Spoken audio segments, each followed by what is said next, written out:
قد كان لكم آية في فئتين التقتا খামেনির জানাজায় সৌদি প্রতিনিধি দল কফিনের সামনে এগিয়ে যেতেই কোরআনের এই আয়াত তেলাওয়াত করা হয়। শুনতে এটি সাধারণ তেলাওয়াত মনে হলেও এখানে লুকিয়ে ছিল ইরানের বড় এক বার্তা, কারণ আয়াতটি ছিল বদরের যুদ্ধের স্মৃতি জড়ানো সূরা আলে ইমরানের 13 নম্বর আয়াত। فئة تقاتل في سبيل الله وأخرى كافرة يرونهم مثل তেহরানের গ্র্যান্ড মুসাল্লায় সেদিন ছিল শোকের ভারী পরিবেশ। সামনে রাখা ছিল ইরানের প্রয়াত সর্বোচ্চ নেতা আয়াতুল্লাহ আলী খামেনি ও তার পরিবারের নিহত সদস্যদের মরদেহ। তবে এই জানাজা শুধু বিদায়ের অনুষ্ঠান ছিল না, সেখানে 30টির বেশি দেশের প্রতিনিধি ও বিভিন্ন সংগঠনের নেতারা শ্রদ্ধা জানাতে আসেন। প্রতিটি দেশের প্রতিনিধি দল শ্রদ্ধা জানাতে গেলে তখন তাদের জন্য আলাদা আলাদা কোরআনের আয়াত তিলাওয়াত করা হয়। আর সেখানেই সবচেয়ে বেশি আলোচনায় আসে সৌদি আরব ও বাংলাদেশ। সৌদি প্রতিনিধি দলের জন্য যে আয়াতটি পাঠ করা হয় সেটি বদরের যুদ্ধের প্রসঙ্গ তুলে ধরে। ইতিহাসে বদর এমন এক যুদ্ধ যেখানে মুসলিম বাহিনীর সংখ্যায় ও সামরিক শক্তিতে অনেক কম ছিল, তবুও তারা বড় বাহিনীর বিরুদ্ধে বিজয় পায়। এই যুদ্ধ আবার হয়েছিল বর্তমান সৌদি আরবের ভূখণ্ডেই। তাই প্রশ্ন ওঠে, সৌদিকে এই আয়াত শোনানো কি শুধু সম্মানের ইঙ্গিত ছিল, নাকি এর ভেতরে ছিল সূক্ষ্ম খোঁচা? কারণ সাম্প্রতিক যুদ্ধের সময় সৌদি আরবের অবস্থান নিয়ে নানা আলোচনা হয়। তিব্বত কদুর তেল চুলকে করে শক্ত আর মজবুত, ঠান্ডা মাথায় ভালোবাসার জয়। কেউ বলছেন রিয়াদ সরাসরি যুদ্ধে নামেনি, আবার কিছু প্রতিবেদনে দাবি করা হয়েছে তারা নীরবে যুক্তরাষ্ট্রের অবস্থানের কাছাকাছি ছিল।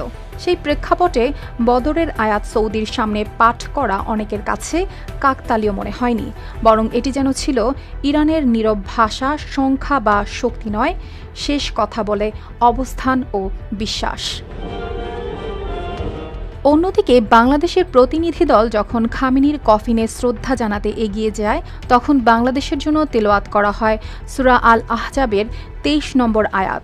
মিনাল মুমিনিনা রিজালুন সাদাকু মা আহাদুল্লাহ আলাইহি ফামিনহুম মান ক্বাদা নাহবাহু ওয়া মিনহুম।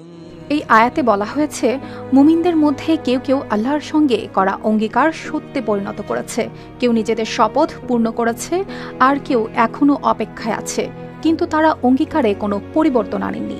এই আয়াতের পেছনেও আছে যুদ্ধ, অঙ্গীকার ও অবিচল থাকার ইতিহাস। উহুদের যুদ্ধের সময় কিছু সাহাবী অঙ্গীকার করেছিলেন তারা যুদ্ধক্ষেত্র থেকে পালাবেন না।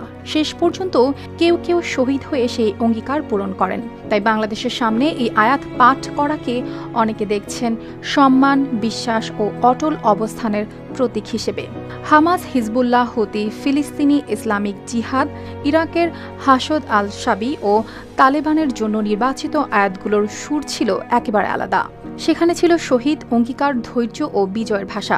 যেন ইরান তাদের বলছে, এই পথ কঠিন, কিন্তু এই পথেই সম্মান ও প্রতিরোধের পরিচয়। অন্যদিকে রাশিয়া, চীন, ভারত ও মিশরের জন্য সুর ছিল অনেক শান্ত। সেখানে যুদ্ধের চেয়ে বেশি ছিল ন্যায়, আশ্বাস ও পুরস্কারের বার্তা। এই পুরো আয়োজন দেখিয়েছে ইরান শুধু জানাজা করেনি, তারা কোরআনের আয়াত দিয়ে এক ধরনের কূটনৈতিক মানচিত্র এঁকেছে। কে কোথায় দাঁড়িয়েছে, কে কাছাকাছি ছিল, কে ছিল কত দূরে। অর্পিতা জাহান, RTV।